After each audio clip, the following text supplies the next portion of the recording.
হরিপদ পঙ্কজত পক্ষী হরণে দিউক একান্ত কৃষ্ণ রস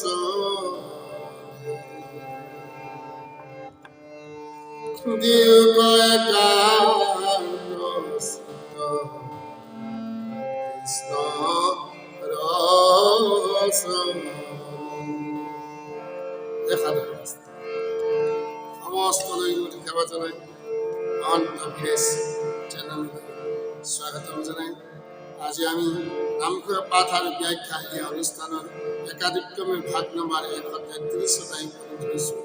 আজি আমি এই 133 নম্বৰ ভাগত আপোনালোকলৈ আগবঢ়াব বিচাৰিছোঁ মুখা নম্বৰ 447 আৰু 448। ভিডিঅ'টো স্ক্ৰিপ্ট নকৰাকৈ একাধিক্ৰমে সম্পূৰ্ণকৈ চাব। স্বৰন্তত নিশ্চয় আধ্যাত্মিক তত্ত্ব আপোনালোকৰ হৃদয়ৰ মাজত বিৰাজ হ'ব। লগতে লাইক কমেণ্ট আৰু শ্বেয়াৰ নতুনকৈ অহা সকলে এই চেনেলটো ছাবস্ক্ৰাইব কৰি হৰিপদ পঙ্কজত পক্ষী হৰণ দিউক একান্ত কৃষ্ণ ৰস দিউক একান্ত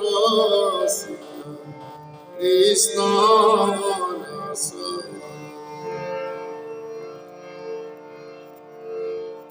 হে নৰলোক, হৰিপদ পঙ্কজত শৰণ হৈ একান্ত চিত্তে তেওঁ ভজনা কৰে।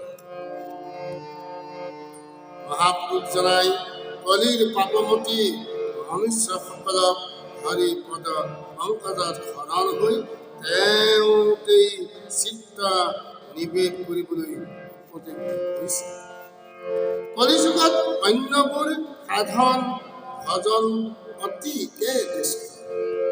এই যুগৰ মনমতী নৰসকলৰ উপযোগী কৰি পৰম কৃপালু শ্ৰীমন্ত শংকৰে যি এখন পন্থ দি থৈ গৈছে সেয়াই জীৱৰ একমাত্ৰ গতি পথ।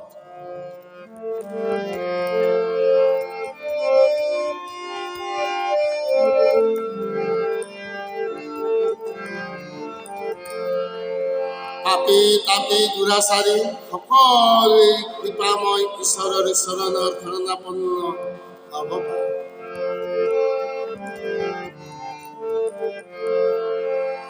অন্য দেৱ দেৱতাৰ পূজা সেৱা অৰ্চনাত মতি নিদি বিধি কিংকৰ সকলো ধৰ্ম পৰিত্যাগ কৰি একমাত্ৰ ঈশ্বৰ কৃষ্ণৰ পাদ পদ্মত তেওঁ অনুগত দাস ভৃত্য বুলি অবিৰাম সেৱা জনাই তেওঁৰ নাম কীৰ্তন কৰি থকাই এই যুগৰ উৎকৃষ্ট শৰণ ধৰ্ম।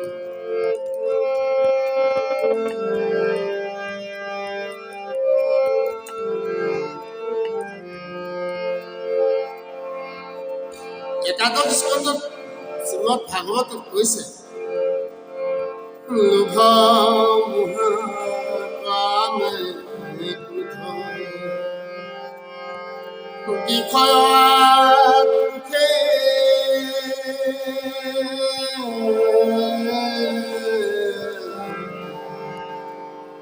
নুচুৱায় মোৰ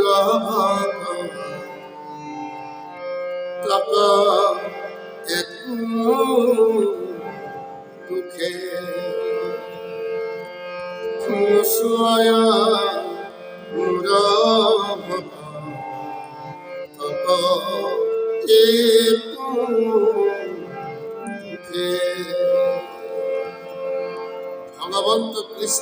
উদ্ধৱক এই উপদেশ দি কৈছে, ঘোৰ অনাচাৰী এই উদ্ধৱ, ঘোৰ অনাচাৰী বিষয়াসক্ত লোকেও যদি আন দেৱ ধৰ্ম অৰ্থাৎ গুণময়ী বেদ ধৰ্মসমূহ ত্যাগ কৰি মোকেই পৰম প্ৰিয় মানি একমাত্ৰ মোৰ চৰণতে শৰণ হৈ সুখে দুখে সদায় মোৰ গুণ নামতেই চিত্ত নিবেশ কৰি তেওঁ মোৰ উত্তম এইভাবে মহাপুৰুষজনাই এই উশাত একমাত্ৰ শ্ৰীহৰিৰ চৰণতে শৰণাপন্ন হৈ সদা সৰ্বদা তেওঁতেই চিত্ত নিবেশ কৰিবলৈ জীৱসমূহক উপদেশ প্ৰদান কৰিছে।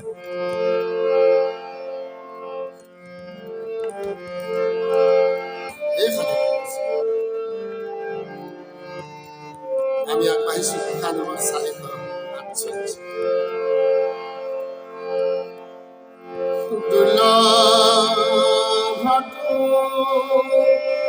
দুৰ্লভ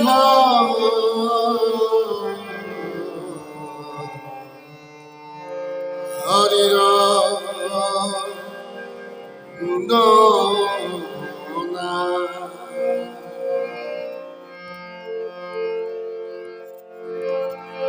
জানিয়া পৰা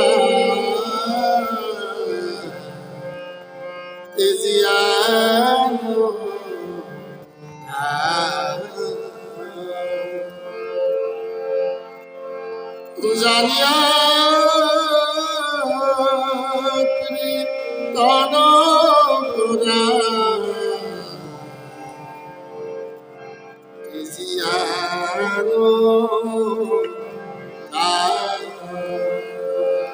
মহাপুৰুষ মাধৱদেৱে এই ঘোষাৰ দ্বাৰাই কৈছে, হৰি নাম দুৰ্লভতকৈও দুৰ্লভ অৰ্থাৎ পৰম দুৰ্লভ।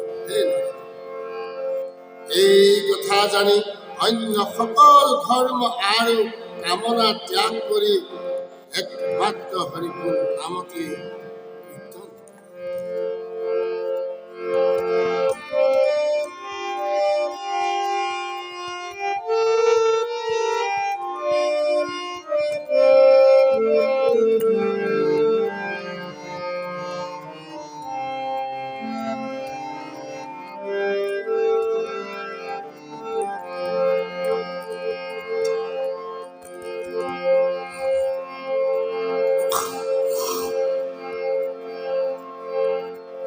এই ব্ৰহ্মাণ্ডত যিমানবোৰ কাম্য কৰ্ম আছে সকলোৱে দুৰ্লভ অৰ্থাৎ সহজতে লাভ পাৰে। উপৰি জন্মৰ কিছু পুণ্য ফল সঞ্চিত থাকিলেহে যাগ যজ্ঞ হোম আদি কৰ্ম কৰি স্বৰ্গাদি ফল প্ৰাপ্তি হ'ব।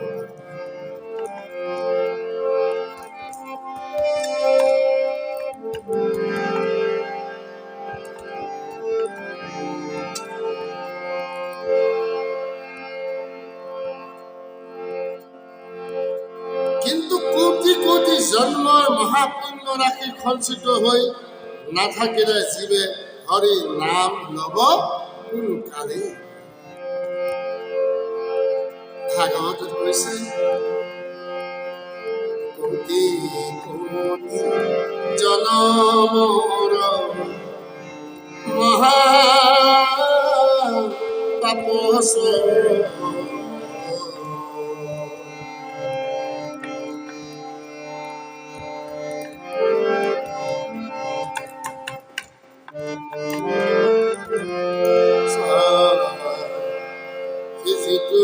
মনৰ সদা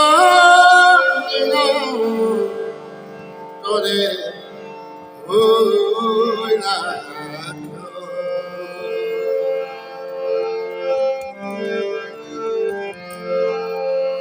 শিকিজনে কৃষ্ণ কথা শুনি কিবা কব পাৰে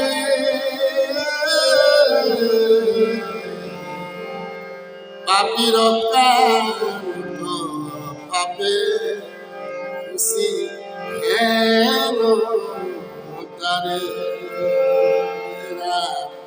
পাপীৰ কান্ত পাপে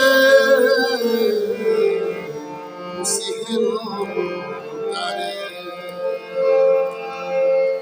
এই নৰলোক এতেকে হৰিনাম অতি দুৰ্লভ ব্ৰহ্মা আদি দেৱতাসকলেও হৰি কীৰ্তনৰ সুখ পাবলৈ সদায় বাঞ্ছা কৰি আছে এনে দুৰ্লভত পৰম দুৰ্লভ হৰি ভকতি হৰি নাম গুণ কীৰ্তন কলিত সাক্ষাৎ পায়ো যিসকলে সদায় এনে মংগলময় হৰি নাম গুণৰ প্ৰতি প্ৰীতি নকৰে তেওঁলোক ঘোৰ নাৰকীয়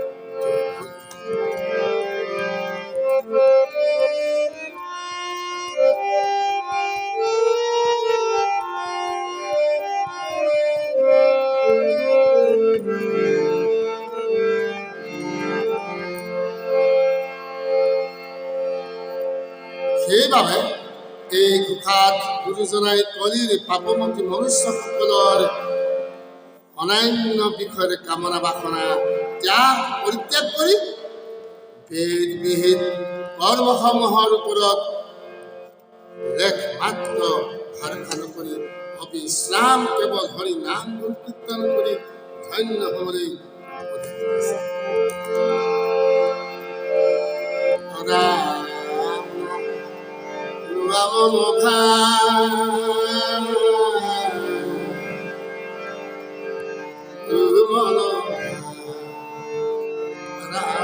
নামত বিনে গতি জীৱৰ